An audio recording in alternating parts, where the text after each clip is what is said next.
Sir 2003 से अभी तक हम ये सुन रहे हैं कि पोस्टों को फिल किया जाएगा। अभी मैम ने कहा 367 पोस्ट वैकेंट है डिस्ट्रिक्ट डोडा के अंदर।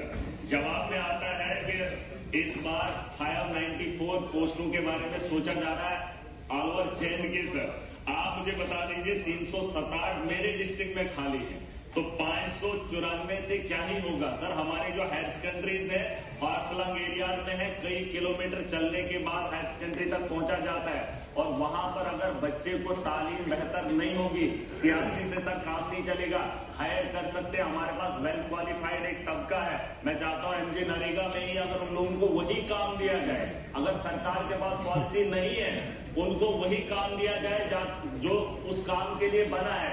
MA, MPhil, PhD double degrees लेकर है। सर उन नौजवानों के बारे में नहीं सोचा जा रहा। और ये मामला आज का नहीं है, इस हाउस के अंदर मैं पहली बार आया हूँ, लेकिन ये तमाशा मैं स्कूल के टाइम से देख रहा हूँ। जो 2003 में हायर सेकेंडरी थी, न तब लेक्चरर था और न अब लेक्चरर है। सर इसको थोड़ा सा सोचना चाहिए, चाहे ये लोग हैं या हम लोग हैं। सर अगर हायर सेकेंडरी में एजुकेशन में स्टाफ नहीं होगा तो हमारी नस्लें बेहतर कैसे मुमकिन है। तो इस पे प्रायोरिटी पे 594 से काम नहीं चलेगा। सर मेरा ही 367 का आंकड़ा है, तो बताओ मेरे डिस्ट्रिक्ट में 367 कैसे फिल किया जा सकता है। सर ये कोई जवाब नहीं। और ये मैं बता रहा हूँ 2003 से, मैं जब स्टूडेंट खुद रहा हूँ 2003 से सर मामला देख रहा हूँ। इस पे थोड़ा सा हाउस को सोचना पड़ेगा, क्योंकि नौजवानों की नस्लों के बारे में, बेहतरी के बारे में हमें बदलाव लाना है। और सर दूसरा है इसमें, पूछो आप ये सवाल, जवाब तो सुनूंगा। जवाब सर एक जो ऑनरेबल मेंबर साहब ने सवाल पूछा था कि वैकेंसीज के बारे में, उसके बारे में हमने जवाब दे दिया है। लेकिन इसके अलावा जो 140 जो है वो सीआरसी के जरिए जो है उनको लिया गया है, ताकि जो टीचिंग सब्जेक्ट्स वहाँ पे होते हैं उनको पढ़ाया जाए।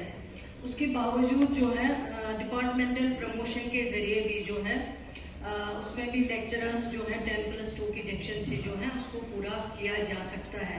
उसके अलावा जो ऑनरेबल MLA साहब 594 पोस्ट की बात कर रहे हैं, ये 3 साल से कहाँ सुन रहे हैं जब से पढ़ रहे हैं। ये तो जब ये सरकार बनी उमर अब्दुल्ला साहब की क़ियादत में, उसके बाद ये पोस्ट जो है जब हमने शुरू किया था, एजुकेशन डिपार्टमेंट संभाला था, उसके बाद ये 594 पोस्ट जो है सर्विस सिलेक्शन बोर्ड को रेफर किए गए हैं।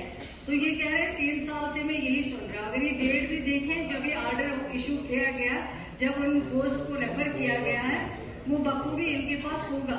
कमी तो है, मैं मानती हूँ कि कमी है, लेकिन ये कमी जो है इसको टाइम लगेगा जो है पूरा करने में। हम भी चाहते हैं कि availability of teachers, lecturers, professors, assistant professors जो है वो होनी चाहिए, क्योंकि जब आपके पास डिपार्टमेंट होगा, एजुकेशन जो है इंस्टीट्यूशंस होंगे, लेकिन उनमें टीचर नहीं होगा, उनमें प्रोफेसर नहीं होगा, उनमें असिस्टेंट प्रोफेसर नहीं होगा, फिर उन इदारों का कोई मानी नहीं है, कोई मतलब नहीं है। मैं खुद मानती हूँ इस चीज को। लेकिन अब जो है जो 10 साल में रिक्रूटमेंट नहीं की गई है, जैसे वैकेंसीज आती गई, रिटायर हो गए लोग, SRO केसेस नहीं लग पाए इतने वर्षों में, तो अब ये 3 महीनों में या 4 महीनों में कमी पूरी तो नहीं होगी, इसमें टाइम लगेगा पूरा होने में। और कब पूरी होती है, जितना पॉसिबल होगा, जो डिपार्टमेंट के हाथ में है।